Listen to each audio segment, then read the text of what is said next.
Hello, everyone. I hope you had a good weekend and I hope you had a rewarding Monday. So have you seen the videos of this violence, like this xenophobic attacks on Black Africans by South Africans, Black South Africans? I read today that someone had even died, someone was killed, a Black African, and it doesn't surprise me, to be honest, because this has been ongoing and their government is not doing anything about it. So they're just freely, if you watch the videos, you see that it was, a group of South African will just ambush one person and they attack the person. They beat them with sticks. They do all sort of things to them. For what reason? Because they are just in their country doing their own work. But this video, I'm just going to play. I want us to watch it together, and I'll come back. We are fixing this continent. This thing of you guys moving from one country to the So other. I It's no don't longer want to working. show the We don't want violence this as videos African here, people anymore. We are but tired of she seeing said African one thing. migrants That moving lady all said over the one world, thing, that refusing to fix we your own should country. fix our Now we're countries. making it We very should clear fix. to you guys. She No, said we don't something want you like, here. we are trying to fix the continent, you know, that Africans should not be going, all over the world, from moving from country to country. Even though she doesn't make any sense, because migration can never ever end. Migration has been here before we ever came into this world, and it will continue. It will never end. So what they are doing, it's so shameful. But she has said something that I want to run with. And it's something that we all already know, especially as Nigerians.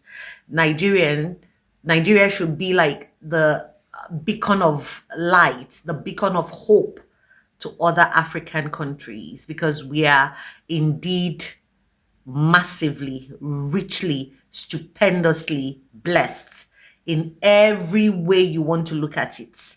We as Nigeria, we are blessed as a country. But the curse of this bad leadership, it's the problem that is affecting not only Nigeria, but all other African nations. But it is worst, I would say, in Nigeria. Why I say it is worst in Nigeria is because we have a lot of intellectuals. We have a lot of good things coming out of Nigeria that you don't hear about in any other country, in any other African country. Nollywood, music, everything you can think of. Doctors, lawyers, people doing great things all over the world outside the shores of Nigeria. They're all Nigerians. When you hear of any success story, anything phenomenal, you will likely see a Nigerian behind it. But what about this problem of the worst of us leading the best of us? What are you doing about it as a Nigerian? What am I doing about it? This is why we are campaigning. This is why we come out here like this. And we continue to say we can make it work. We can turn things around.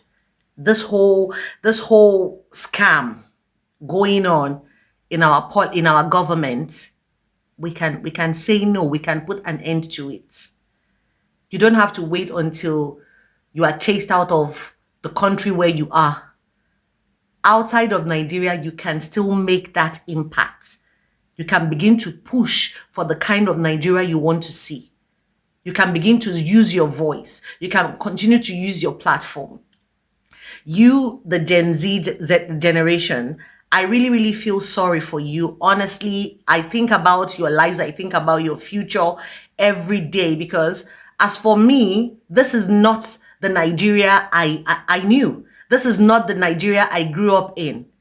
This is not the Nigeria I had free education primary, free education secondary. So in my primary and in my secondary schools, we never bought any books. I think the only thing we used to pay for those days were just uniform. And I remember that when I entered secondary school, I got my first set of uniforms free. And anyone you have to, you need after that, you just have to pay for it or sew it yourself outside. I grew up in a Nigeria where there was no Igbo, there was no Yoruba, there was no Hausa. We all lived together in peace. We all lived together happily. We had Yoruba neighbors, we had Igbo neighbors, we had Calabar, we had Hausa. I went to school with all tribes. We knew ourselves those days as one Nigeria. We are not, these politicians have not come to plant the seed of discord amongst us.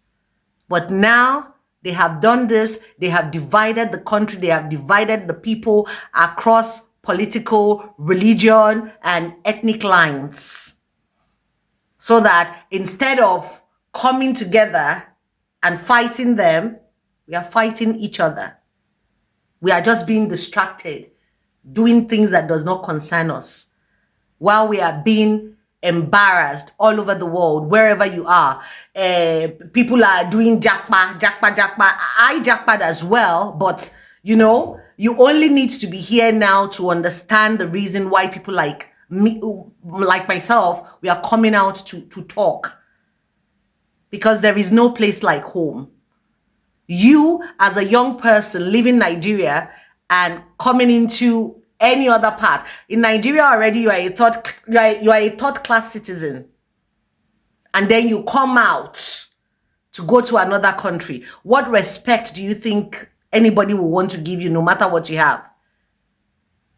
If you are that intellectual, anywhere you get your job, you will be made. The pressure will be on you to prove yourself 10 times more. 10 times more. You will do 10 times more than your equals. Why? Just because you are Nigerian. We can make an end of this. We can all stand up and say enough is enough. I see a lot of young people now coming out to speak their mind, to call for that change, to call for that reform, to call for a new Nigeria. That we have to take it back. God bless you all for speaking up. Don't give up, because this is your future that they are stealing. They are stealing it before your very eyes. And they are telling you that there is nothing you can do. All their children, they are schooling abroad. They are in the best schools with your money, with your future. They are stealing you, robbing you blind before your eyes and doing you ntogi. There is nothing you can do about it. Are you going to allow that to continue? Are you going to allow that to happen? The present governments, the present APC government have borrowed over 200 trillion. Over 200 trillion. Yet there is no lights. There is no electricity. There is no security. No good schools. No good roads. Nothing. Nothing to show for all this money they are borrowing. And they have the audacity.